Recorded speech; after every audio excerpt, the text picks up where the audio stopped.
Now we'll talk about the leadership in Turkey using the 6 dimensions of the Globes project.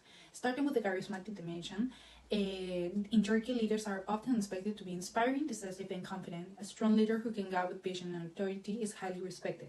Next, in terms of team-oriented leadership, while unity and group harmony are important, Turkish leaders tend to be hierarchical. Decision-making is often in the hands of the top leader. Moving to the participative dimension is generally low to moderate. In more traditions organizations, employees may not expect to be deeply involved in decisions. Now for the human-oriented dimension, this is highly valued in the Turkish culture. Leaders are expected to be caring, generous, and protective. This ties in with the Turkish strong emphasis on hospitality and family values. As for the autonomous dimensions, autonomy is respected, especially among professionals and entrepreneurs. However, in many cases, loyalty to the group or leader is considered more important than acting independently. And finally, the self-protective dimension. Traits like status, consciousness, and excessification are seen slightly negative when it comes to effective leadership. Turkish society values more open and trustworthy leadership over than overly guarded and or controlling styles. Now let's compare leadership in Turkey with current global leadership trends. Beyond the global dimensions, we see key differences in Turkey compared to global leadership trends. Globally, leadership emphasizes gender equity and inclusion, but in Turkey, gender imbalances persist and women still face barriers to leadership roles. While digital transformation is a priority worldwide, Turkey is still adapting, though progress is being made.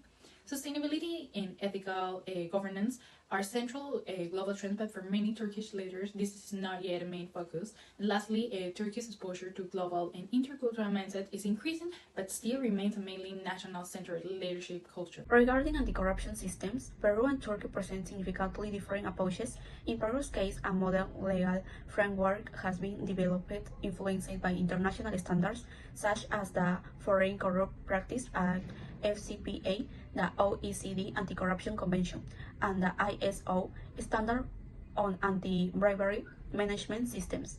This development responds both to domestic scandals, such as the Graña y Montero case, and to the need to align with global standards. Its main legislation is law, which expands the catalog of crimes and strengthens institutional control over legal entities. This law establishes the criminal and administrative liability of companies for crimes such as bribery, money laundering, and terrorism, among others, requiring the implementation of prevention models supervised by the Superintendency of the Security Markets. In contrast, Turkey has a more traditional system, although it has ratified international treaties such as the OECD Convention and the United Nations Convention Against Corruption. It has not developed specific legislation on the criminal liability of legal entities for acts of corruption. Its penal code in articles penalizes bribery but does not, requiring companies to implement compliance programs or formal preventive mechanisms. Furthermore, although the legal framework exists, international organizations point to weak practical application and structural limitation in judicial independence, which reduce its actual effectiveness. Baker McKenzie, 2024. Internal stakeholders. In Turkey, leadership is influenced by a more formal work culture. Managers usually make decisions from the top, but things are changing. Since the pandemic, many companies use tools like Microsoft Teams or Slack to support hybrid work and improve communication. Turkish employees now expect more flexibility and clear communication, and also investors are pursuing leaders to care about more than just profit. In Peru, leadership tends to be more personal and informal, especially in small businesses. Managers often build close relationships with employees. And in big companies, especially in Lima, hybrid work has also become common. Peruvian employees value leaders who are understanding and supportive because of the country's economic and social challenges. At the same time, investors in Peru want stable companies that also handle social issues well. So leaders focus on trust and long-term responsibility. External stakeholders. In Turkey, unions like tourists are strong, especially in sectors like manufacturing or government. Leaders must listen to union demands and work with them to avoid conflict. The government also plays a big role. The Ministry of Labor controls workplace rules and companies must follow them carefully. Also, communities in Turkey expect companies to support social causes. In Peru, unions like the CGTP also influence leadership, especially in sectors like mining or education. Leaders must negotiate with unions to protect workers and avoid strikes. The government, through SUNAFIL, checks if companies follow labor laws, but in some areas these laws are not well enforced. Also, in rural areas, especially near mines, communities expect companies to help with education, health, and jobs. A leader.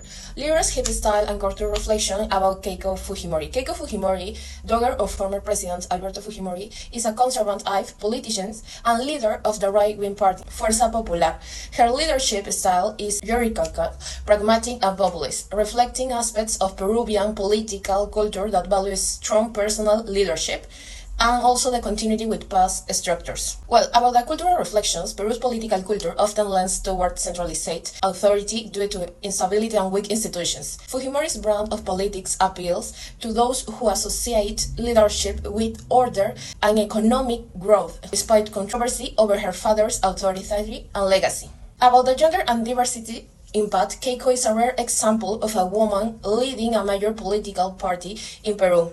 However, her rise is closely tied to her father's legacy rather than to a broader movement for gender inclusion. One example is while she was broken gender barriers by running for president multiple times, her platform and parties have not significantly championed broader. About the ethnic diversity, this reflects the challenge women face when entering politics through established patriarchy structures and rather than through inclusive reform. Well, about Turkey, we have a Güler Sabanci, business leader.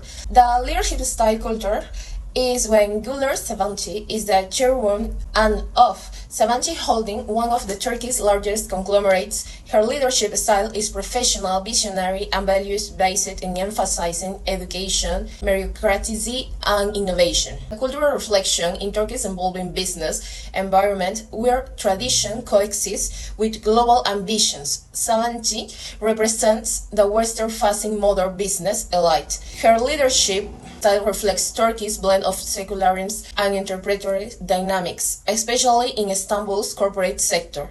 About the gender and diversity impact, as the first woman to head a major Turkish industrial group, Sabanci has paved the way for more women in leadership.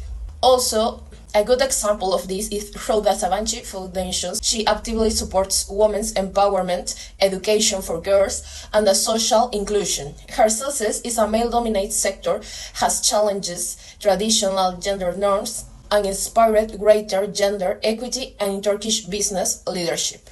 Is for high informal employment, recommending to digitize mobile-based platforms that can offer micro-invoicing, digital wallets, and simplified tax compliance. We also have for severe climate-related risk, it is recommended to create an agri-tech solutions as early warning systems, crop planning, and microinsurances using satellites. Then we have the Syrian refugees in Turkey who face barriers to formal employment. This is recommended launch vocal tech training plus remote G platforms tailored for Arabic-speaking refugees. Another challenge is the urban congestion and pollution and efficient last-mile logistics, recommended by deploy green last-mile delivery networks using electric bikes and micro hubs. It reduces this pollution. And finally, we have the address youth unemployment with Servac incubators, creating a hybrid incubator plus upskill hubs. We have that Peru and Turkey have different structural approach. Peru has adopted a modern preventive model to fight corruption, while Turkey maintains a more traditional approach focused on individual sanctions. Then we learned that leadership styles are evolving, leadership shifting due to hybrid work and social expectations. Another conclusion is that investors are driving socially responsible leadership by prioritizing companies that balance profit with social responsibility. This pushes leaders to adopt ethical, sustainable strategies. Another conclusion is that unions play a powerful role in external stakeholder dynamics. Labor unions such as Turkey's and CGTP significantly influence business operations with a labor environment of peace impacting in productivity. And finally, we have the government and communities which influence corporate accountability. Country regulatory bodies oversees labor compliance and communities pressure companies to contribute to local development.